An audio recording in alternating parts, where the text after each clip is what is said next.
ভালোবাসা ছাড়া আর আছে কি? ভালোবাসা হলো নিঃশ্বাস এ দেহের।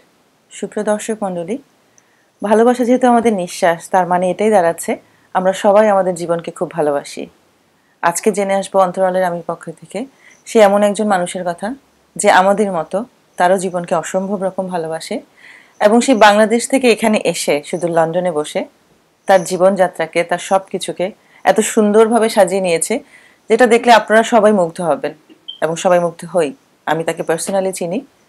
চলুন তাহলে দেখে আসি আজকে কে আছেন আমাদের সাথে।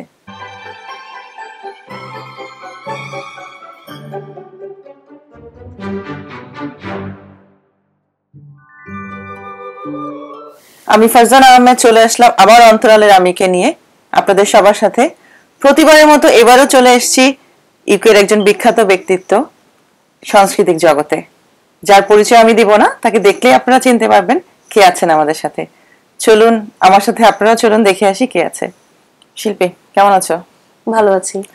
আজকে চলে এসেছি অন্তরালের আমির পক্ষ থেকে। আমি তোমার ফারজানা আপু, যদিও সবাই আমাকে এখানে ফারজানা আহমেদ বলে চিনে। তোমার সাথে কিছু তোমার অন্তরালের আমিকে জেনে নিব, ঠিক আছে তো? অবশ্যই। সঙ্গীত শিল্পী শিল্পীকে তো সবাই চিনে এইকে সব জায়গায়, শুধু লন্ডন না, ম্যানচেস্টার, বার্মিংহাম, মিল্টন কিনস, কত জায়গা আমি বলবো, সব জায়গায় শিল্পীকে সবসময় দেখা যায়, টিভিতে দেখা যায়, স্টেজে দেখা যায়। আজকে সেই সঙ্গীত শিল্পীর বাইরের শিল্পীকে একটু চিনে আসি, ছোট্ট করে অল্প করে শুধু জেনে নিব। ছোটবেলায় কোথায় বড় হওয়া, কোথায় কোন স্কুলে যাওয়া, ছোটবেলার কিছু কাহিনী খুব অল্প করে। আমি তো গাজীপুরেই বড় হয়েছি। আচ্ছা, ওখানেই আমার জন্ম, সবকিছু ওখানে, ঢাকা আচ্ছা। গাজীপুরে। সো ওখানেই বড় হওয়া, ওখানেই বেড়ে ওঠা। ভাই বোন? আমরা 2 বোন 1 ভাই। 2 বোন 1 ভাই। তুমি বড় না ছোট? আমি সবার বড়, আমার পরে হচ্ছে বোন, তারপর আচ্ছা। ভাই। ভাইটা আমার সাথে এখানেই থাকে। ভাই তো হ্যাঁ, ও এখানেই থাকে, চলে এসছে। তো বাবা মা কি লন্ডনে না ওখানেই? বাবা ওখানেই থাকে, লন্ডনে বেড়াতে এসেছিল লাস্ট ইয়ারে, তোমরা তো জানো। আচ্ছা। তো ইনশাআল্লাহ আবার আসবে সামনে। তো ছোটবেলায় গাজীপুরের কিছু সুখের কোনো কিছু আছে যেটা এখনো মনে পড়ে, স্কুলের কথা বা কলেজের কথা, যেটা মনে হলে এখনো মনে হয় না আমি আমার গাজীপুরকে মিস করি, আমার বাংলাদেশকে মিস করি, সেরকম কিছু? হ্যাঁ, সেটা তো অবশ্যই মনে পড়ে। যে কোনো একটা ঘটনা। বেশিরভাগ সময়টা আসলে আমার নানুর বাড়িটা খুব কাছে ছিল, তো তো কিছু হলে দৌড়ে নানুর বাড়ি চলে যেতাম। এটা মনে হয় সবারই অভ্যাস, নানুর বাড়ির দিকে খুব টানটা কাছে থাকে। ছিল, হ্যাঁ। আর ওখানে যে লুকিয়ে লুকিয়ে নানুর বাড়ির পুকুরে গোসল করা মজাটা, মানে ওইটা কখনোই আমি ভুলতে পারি না, ওই স্মৃতিটা। আচ্ছা। আর খুব লুকিয়ে লুকিয়ে করতাম, কারণ আমার আম্মু অবশ্যই আমাকে পানিতে নামতে সাঁতার দিত জানো? না। আমি তখন থেকে সাঁতার শিখেছি, এখনো জানি। দ্যাট মিন্স পুকুরে যেহেতু সাঁতার কাটা হতো, দ্যাট মিন্স তুমি সাঁতার জানো। জানি। হ্যাঁ, তখন তো ছোটবেলা বাবা মারা বলতো না পুকুরের কাছে যাবা না, ডুবে যাবা, এই সেই। তো সেই তো তার মানে হচ্ছে তোমার ওই সাঁতার কাটার জিনিসগুলো খুব বেশি মনে আছে। আমি পানিটাকে সবসময় খুব বেশি পছন্দ করি। গাছে যে ওঠা? কোনো জায়গায় গাছে ওঠা, ও এটা আমার ফেভারিট। বাট পানি যেখানে আমি বৃষ্টির পানি দেখবো, সেখানে আমি ঝুপ করে লাফ দিয়ে পড়ে যেতাম। এখানে কিন্তু সেটা হয় না। এখানে, হ্যাঁ, এখানে সেটা হয় না, এটা ঠিক। তো আসলে তাহলে জিনিসটা যেটা জানাচ্ছে যে তুমি সেই শৈশবের স্মৃতিগুলো মানে খুব মিস করো এখানে। আমি মিস করি, হ্যাঁ। দেশে যাওয়া হয়? হ্যাঁ, আমি 2012 এ গিয়েছি, লাস্টের দিকে। এরপর আর যাওয়া হয়নি, আব্বু আম্মা যেহেতু এসেছে। আমি আবার মানে ইচ্ছা আছে নেক্সট ইয়ার যাওয়ার। তার দেশকে খুব ভালোভাবে মিস করা হয়। কবে এসছো এই দেশে? কত বছর হলো? 9 ইয়ার্স চলছে। সো লন্ডন এবং বাংলাদেশ, এই দুই জায়গার শিল্পী আমি মানে অ্যাডজাস্ট করতে কিরকম কষ্ট হয়েছে, বা এখন কি মনে করো যে আবার গিয়ে বাংলাদেশে ওইভাবে থাকতে পারবা না এই জায়গাটা এখন মিস করবা? বাংলাদেশকে যেমন এখন মিস করো, যদি সাপোজ এখান থেকে তোমাকে চলে যেতে হচ্ছে বাংলাদেশে, তো তখন কি মনে হয় লন্ডনকে মিস করবা? অবশ্যই করব। লন্ডনে আসলে বাংলাদেশে যেটুকু সময় থেকেছি, খুব বেশি হয়তো বুঝতে পারিনি। এখানে আসার পর মোটামুটি এখানে আরেকটা পরিবেশে বেড়ে ওঠা, অবশ্যই আমার অ্যাডজাস্ট করতে একটু প্রবলেম তো হবেই। এটা সবারই হবে। আসলে দেশের ব্যাপারটা হচ্ছে অন্য, দেশের ব্যাপারটা হচ্ছে আত্মার সম্পর্ক। আর এখানে যেটা হচ্ছে একটা অ্যাডজাস্টমেন্ট হয়ে যাওয়া আমাদের দৈনন্দিন জীবন যাপন সবকিছু, এবং জীবনটাকে এখানে বুঝতে পারা। কেননা আমরা এখানে একদম, ওখানে তো সবার সাপোর্ট পেয়েছি। হ্যাঁ, এখানে সবকিছু নিজের করতে হয়। সো ওইভাবেই গান গাইতে এখানে কেমন লাগছে? দেশে কি গান গেতে না এখানে এসে? দেশে আসলে গান শিখেছি, এটা তো জানো। আর ওইভাবে কখনো করা হয়নি। স্কুলে করা হয়েছে, আর বিভিন্ন টুকটাক প্রোগ্রামে করা হয়েছে। প্রথম কবে স্কুলে স্টেজে গান গাওয়া হয়? কত বছর বয়সে মনে আছে? একদম ছোট, আমার বয়স যখন 4.5 বছর। আচ্ছা। আমি হারমোনিয়াম বাজাতাম। আচ্ছা সবাই এটা দেখতে আসতো, এত ছোট্ট একটা বাচ্চা মেয়ে, তার মানে কেজিতে নার্সারিতে পড়তাম, আমি হারমোনিয়াম বাজাতাম আর সবাই দেখতো যে এত ছোট বাচ্চা, ওকে দেখা যাচ্ছে না বাট ওর দুটো হাত দেখা যাচ্ছে। এটা নাকি এখন আমাকে বলে।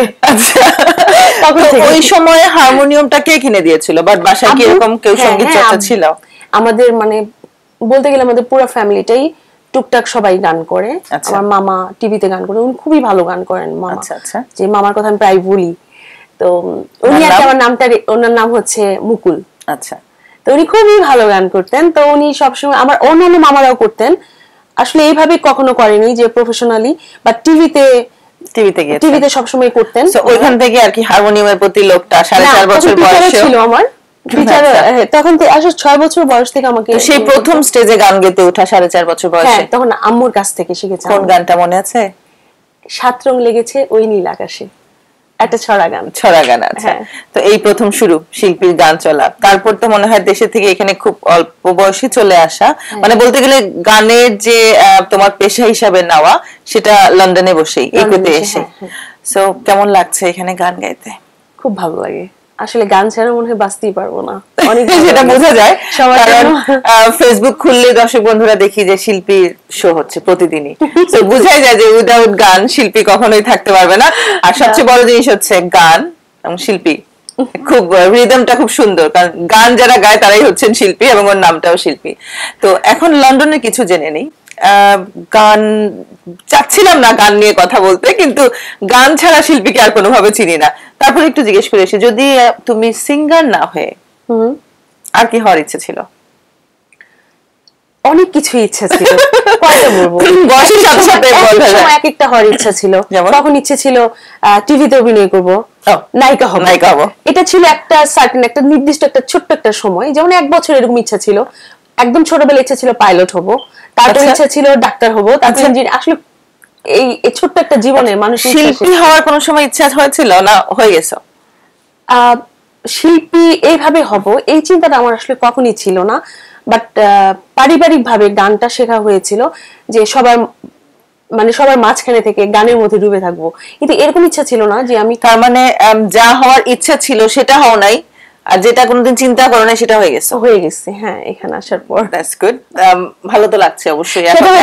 অবশ্যই দর্শকদের ভালোবাসা, এত ভালোবাসা না থাকলে হয়তো এটাও হতো না। আনন্দ যেটা পাও সেটা হচ্ছে দর্শক তোমার গান শুনে, এর জন্য তুমি ওরকম আনন্দ পাচ্ছ। শিল্পীর প্রিয় রং কি? আমার প্রিয় রং হচ্ছে নীল। বদলায় না তো? হ্যাঁ, লালও। আচ্ছা, প্রিয় খাবার? প্রিয় খাবার হচ্ছে এতক্ষণ আসলে কি অনেক খাবার প্রিয় আমার, একটু চিন্তা করছি যে কোনটা আগে বলবো। আচ্ছা, আমার খুবই ভালো লাগে একটা খাবার, সেটা হচ্ছে তোমার খিচুড়িটা ভালো লাগে খুব। শিল্পী রাঁধতে ভালোবাসে? আমার কিন্তু রান্নার একটা সুনাম আছে গানের পাশাপাশি। আচ্ছা, এর জন্য জিজ্ঞেস করলাম। শিল্পী রাঁধতে ভালোবাসে? হ্যাঁ, খুবই ভালোবাসে। তার মানে যে রাঁধতে জানে সে চুলো বাঁধতে জানে, কথাটা সত্যি। শিল্পীর প্রিয় রং? নীল। শিল্পীর প্রিয় খাবার? আমার প্রিয় খাবার হচ্ছে খিচুড়ি। শিল্পীর প্রিয় গান? প্রিয় গান হচ্ছে আমার যে কোনো কাইন্ড অফ ক্লাসিক্যাল সং আমার খুব ভালো লাগে। প্রিয় সিঙ্গার? আমার প্রিয় সিঙ্গার হচ্ছে শ্রেয়া ঘোষাল। লতা মঙ্গেশকর না? লতা মঙ্গেশকর আছেন, কিন্তু এই মুহূর্তে শ্রেয়া ঘোষাল। এই মুহূর্তে দ্যাট মিন্স এটাও বদলায় সবকিছুর পাশাপাশি। হ্যাঁ, পাশাপাশি। শিল্পী রাঁধতে ভালো জানে? হ্যাঁ। কতটুকু ভালো জানে? অনেক ভালো জানি। প্রমাণটা কি আমরা আজকে পাবো? অবশ্যই, ট্রাই করে দেখতে পারো, বাসায় গরু মাংস আছে। শিল্পীর প্রিয় দেশ? অবশ্যই আমার নিজের দেশ বাংলাদেশ। এটাই শুনতে চেয়েছিলাম। তো শিল্পীর সাথে এত শিল্পী করে বেড়াচ্ছি আমি, কিন্তু শিল্পীর মুখে যদি একটু গান না শুনি তাহলে কেমন হয়? এক লাইন খালি গলায়। তুমি মনে করো পাপ্পু বাজাচ্ছে, নালে রায়না বাজাচ্ছে, নালে তানিম বাজাচ্ছে, তন্ময় বাজাচ্ছে, ওই মনে করে গানটা শুরু করো। আর কিবোর্ডের কথা বললাম আমি, তাহলে বলতে অনেক লম্বা লিস্ট। গাও শুরু করো, এক লাইন শুধু। চোখের ভেতর স্বপ্ন থাকে, স্বপ্ন বাঁচাই জীবনটাকে, তুমি আমার স্বপ্ন হাজার, বুকের নিঃশ্বাস, তোমায় নিয়ে যায় কে ধরা, বাজে কোনো তার। অসম্ভব সুন্দর খালি গলায় আসলে আমরা খালি গলা কি গান গাওয়া হয় শিল্পী? সবসময় তো শুধু মিউজিশিয়ানদের সাথে গান গাওয়া হয়। আসলে খুবই কম হয়, গুনগুন করে একটু মাঝে মাঝে গাওয়া হয়। যেমন আমি যখন ড্রাইভ করি তখন আমি গাই, গুনগুন করে গান করি। রেয়াজ করা হয় সেরকম সময় পাওয়া যায়? একদমই। এই জিনিসটা আসলে কি বলবো, বললে তো আমার অডিয়েন্স আমার উপর খেপে যাবে। তারপর একটু একটু বলছি, সামটাইমস করি।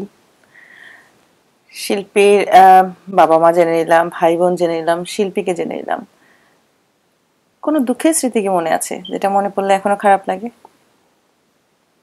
চাই না, তারপরেও একটু শুনতে চাচ্ছিলাম।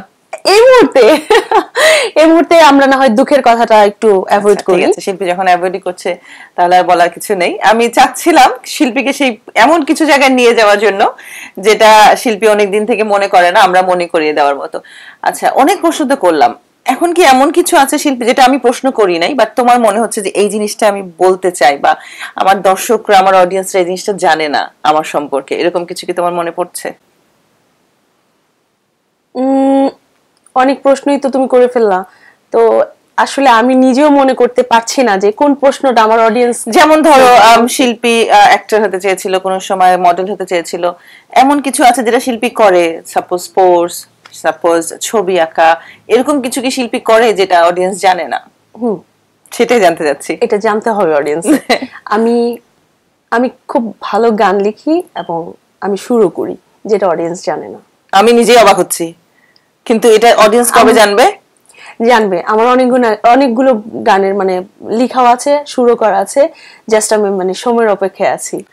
দর্শক বন্ধুরা, এটা কিন্তু অনেক বড় একটা সিক্রেট জেনে নিলাম, যেটা এখনো শিল্পী প্রকাশ করেনি, কিন্তু আজকে অন্তরালের আমি ফারজানা বের করে নিয়ে এসেছি। আচ্ছা, তাহলে খুব শীঘ্রই এটা আসছে? আমি প্ল্যান করছি কিছু একটা করার, আমার নিজের গান এবং নিজের সুর করা কিছু বের করতে। অনেক অনেক অনেক আসলে খুব সাহসের প্রয়োজন হয় অবশ্যই, এই ক্ষেত্রে বলতে হয়। তারপরেও শিল্পী, তোমার প্রতি শুভকামনা রইলো। অনেক ভালো লাগলো কথা বলে, ভালো থেকো। আর তোমার অবশ্যই আমি খুব নগণ্য একটা মানুষ, তারপরে আমার পক্ষ থেকে, আমার অন্তরালের আমি পক্ষ থেকে তোমার জন্য অনেক অনেক শুভকামনা। আবারও কথা হবে। জানি অনেক কিছু বের করে আনা হয়নি, কেন অল্প সময় আছি, কিন্তু যতটুকু পেরেছি আশা করি তোমার ভালো লেগেছে, এবং দর্শক বন্ধুরা আপনাদের হয়তো আশা করি ভালো লেগেছে। আজকের মতো বিদায় নিতে হবে শিল্পী, আবারও কথা হবে। হ্যাঁ, শিওর। দর্শক বন্ধুদের কিছু বলবে অন্তরালের আমির পক্ষ থেকে?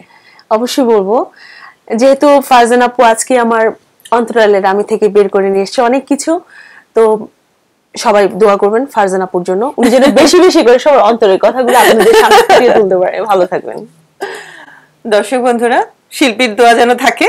আজকের মতো বিদায় নিচ্ছি, আবারও কথা হবে অন্তরালের আমির আরেক পর্বে। চলে আসবো আরেকজন ব্যক্তিত্বকে নিয়ে। ততদিন পর্যন্ত আপনারা সবাই ভালো থাকবেন, সুস্থ থাকবেন। আল্লাহ হাফেজ।